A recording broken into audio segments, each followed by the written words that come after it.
कालच्या मिनी व्लॉगमध्ये मी तुम्हाला संगीतचे काही ग्लिम्सेस दाखवले होते. आज आम्ही रेडी होऊन जात आहोत वेडिंगसाठी. सो जाता जाता तुम्ही बघू शकता रस्त्यामध्ये किती छान पिंक फ्लॉवर्स आलेले आहेत. बंगलोर पूर्ण पिंक झालेला आहे. सो इथे तुम्ही बघा एकदम पारंपरिक वेमध्ये नवरीची एंट्री करत आहेत. ही वेडिंग जी आहे ही मँगलोर स्टाईल वेडिंग आहे. थोडीशी डिफरंट आहे बंगलोरपेक्षा सुद्धा.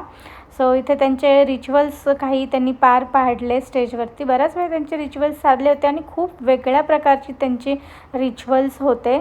सो सप्तपदीचं हे डेकोरेशन त्यांनी केलेलं. सो इथे तुम्ही बघू शकता हे जे दिसतात गोल्डन अटायरमध्ये ते नवरा नवरदेव आहेत आणि बाजूला नवरीची आई आणि वडील आहेत. सो त्यानंतर आम्ही आलो जेवणासाठी आणि ह्यांचं जेवणाची एक वेगळी पद्धत म्हणजे जेवण सुरुवातीलाच इथे वरण भात थोडासा वाढला जातो. म्हणजे भात खाऊनच जेवणाची सुरुवात केली जाते आणि नंतर शेवटीसुद्धा ते भात देतात. त्यानंतर मस्त आम्ही फोटोज काढले आणि तिथून निघालो. सो खूप थकलो होतो. सो रस्त्यामध्ये आम्ही चहा घेतला. Okay, bye bye.